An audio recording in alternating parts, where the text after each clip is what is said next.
in the wee hours, the early hours of the morning, we found out Jack Eichel is headed to Vegas. Here's what he had to say. Vegas, baby. Vegas. I love that. That's a quick turnaround on the photo. He's I know. Really. He's got it all figured out. Yeah. And his boy, Robin Lehner, very excited to be reunited. Former teammates in Buffalo will meet again. Yes, in they Vegas. will. So we love to see that. Who knew they were trying to put together the 2018 Sabres? Recreate. Maybe Ryan O'Reilly can come aboard. Not quite. But in case you've been sleeping under a rock all day, here are the details of said trade. Jack Eichel headed to Vegas along with a third-round pick in 2023. As for Buffalo, here is the return. Alex Tuch, heck of a player. Peyton Krebs, heck of a prospect. A first-round pick in 2022 and a third-round pick in 2023. So I will start with the most obvious of questions.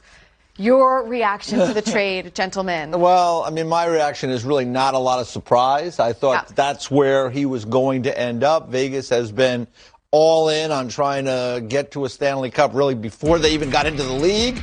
And they got close the first year, and since then they've been kind of chasing it a little bit, but it's pretty clear, Coach, they needed help through the middle. I mean, you don't win Stanley Cups with a weakness in your team in the middle of your group. And to add Jack Eichel there as a one, to go behind or in front of William Karlsson, now all of a sudden you have real stability at that position. Pietrangelo is your number one defenseman, Lehner in goal. You put all those other pieces around it and you got a chance. So for me, it makes sense. Well, I mean, yeah, they're putting the pieces together, almost modeling what Tampa's done. They got a great goaltender. They got the Pietrangelo in defense. Now they got the centerman up there. And you know, when we talked about last year, them not being strong down the middle in the playoffs. Yeah. And now you look at Eichel and you look at William Karlsson, you look at Chandler Stevenson and Howden. Yeah. You know, I mean, Nolan Patrick. Yeah. Now they've got depth down there. And so, I mean, it's I think it was their major fault up front, and I think they've fixed it. They certainly have, and money is something that people are talking about a lot as they react to this deal, because this is a bit of a cap situation. What are the implications of this deal cap-wise, EJ? Well, I think it's when everybody gets healthy, if everybody gets healthy in Vegas, and they have a circumstance where they've got to worry about all these contracts under the cap, I think they're going to have to make some moves. I mean, one guy that comes to mind right away, I don't think Riley Smith is really long for things in Vegas as it goes down the road. He can be an unrestricted free agent at the end of the season. He's got 1 year left at $5 million, so that can give them some relief. They would essentially be looking just to move that money out, right? So somebody's going to take advantage of that down the road if it plays out as I think it might.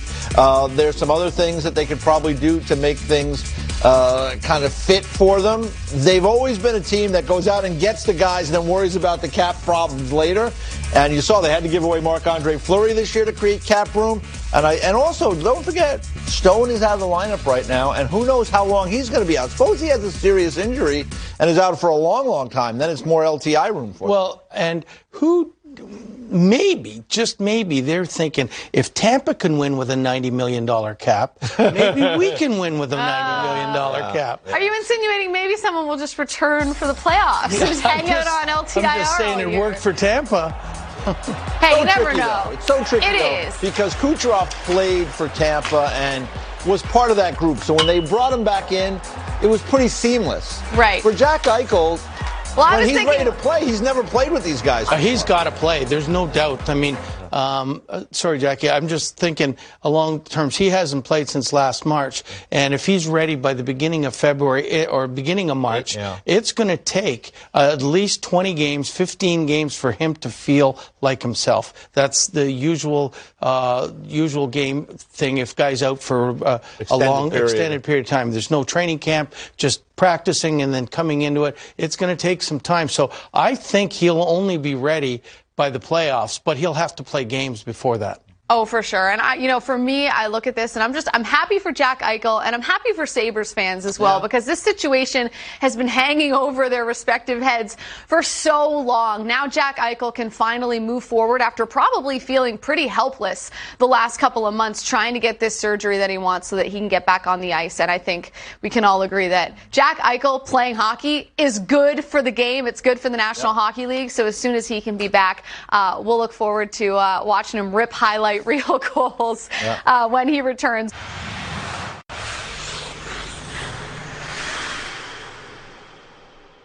NHL Network insider Elliotte Friedman joins us now from his car. Looks like it's getting colder where you're at too, Elliotte. I had to throw on the old winter coat today coming to work, but I'll get right to Jack Eichel because that's what the people want to hear about. You know, earlier this week it was reported from Emily Kaplan that this was on the 1 yard line, and Calgary and Vegas were the teams that were there. What pushed this over the edge for Vegas? When did this start really becoming a real thing over the last 24 hours? Well, to be honest, Jackie, I think it's been closing in on Vegas, especially for about a week. You know, I'm in Buffalo. There's a lot of people here in Buffalo who love Bruce Boudreau, by the way. I'm learning that today. But there's you know, I'm in Buffalo today. We interviewed Jack Eichel this morning. And, you know, one of the things that we had talked about was, you know, I said to him, you know, there were rumors that this could have happened last Friday. And he said he was kind of on that timeline too, that he did think it late last week that there was a good chance he was going to be a Golden Knight. And, you know, I know the Calgary rumors got out the other night, but I really do think in the last week to 10 days, it's been about Vegas, that they've been the team. And it was just a matter of things closing out. But I think other teams knew they were out. And once Krebs got in, they got what they wanted. I think once Peyton Krebs was in the deal, everybody kind of realized that Vegas was going to be the team. That's a player that Buffalo really wanted badly.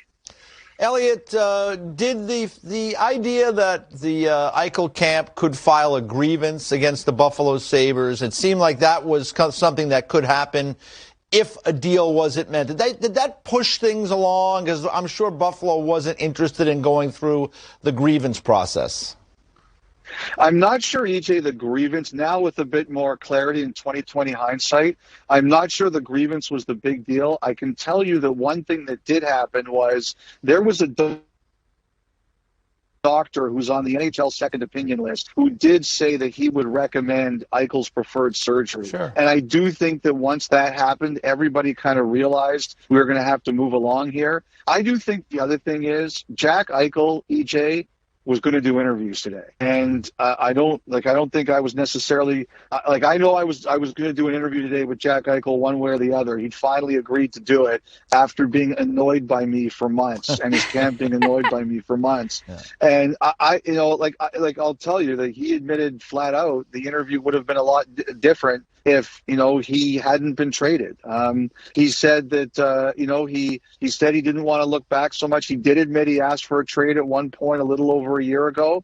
But, you know, he thanked Kevin Adams. He said he respected what Kevin Adams had to do. He made a point to say the Sabres have great fans and they deserve wins. But I think he might have gone more into the decision-making process of the last month if he had not, or few months, if he had not been traded. And now, you know, he was not really, he talked to me about why he believed that the surgery was the right thing, but he would not go into what the differences or the deep differences were between him and the Sabres. And I wonder if that had been different. So I'm not wondering, I'm pretty sure it would have been different if the trade hadn't happened last night.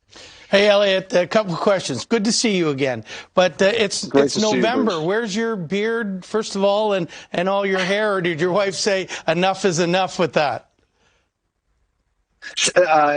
B. She definitely said enough was enough with that. Here, my question I'm allowed to have sideburns this year. Oh, That's it. Yeah.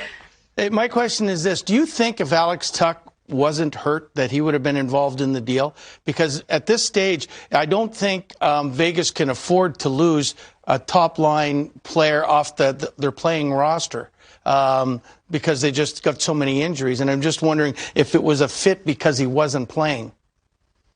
I think it's a great question. Like, Bruce, one thing I've been talking about with people is at the beginning of the season, you would have never thought that Vegas would be in injury, like in the kind of trouble where you'd be worried they'd miss the playoffs, right? And now you're looking at all their injuries and you're saying, you know, you don't get Eichel for about 3 months. So you're like saying, you know, what's kind of going on here. Now, Stone, I heard you guys talking about him. I think, he spoke to Eichel last night. I think he's sooner rather than later. That's huge news for him. I think somebody had to go off the roster.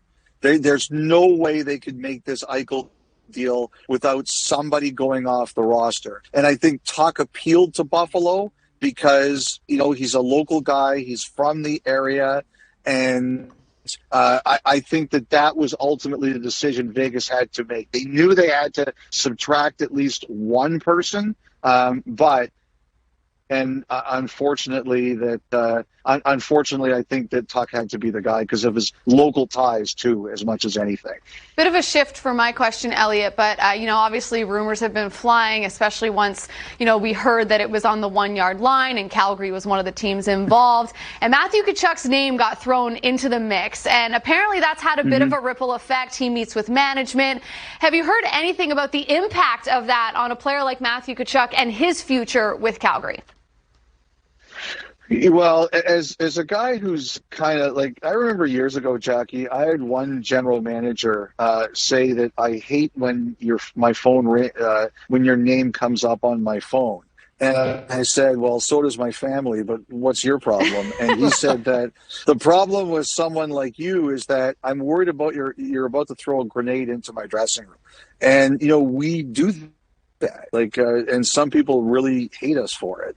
And when I saw that last night, I was like, oh, that's not going to be good. Now, first of all, I think Calgary was out of it by last night. I don't think Calgary was in the deal anymore. Like I said, I think it's been Vegas for the last week or so, and I think Calgary was in this to try to do it, but I don't think they ever got close. I don't think and the other thing, too, is, Kevin Adams said today, I would like to see Brad Treliving's and Kevin Adams' phone logs from last night, because I'd be very curious to see how long the phone call was between them. But, I think that I think Buffalo asked about Tkachuk. I do think so. I don't believe Calgary wanted to do that. I think they were willing to do other things, including some of their top prospects and draft picks. But I don't think Calgary wanted to put Tkachuk in the deal, and I think they made that very clear. So, yes, I know that, because I've done it before, and GMs have told me that, it throws a grenade into your room, and you have to manage it. But I know the Flames are not very happy today.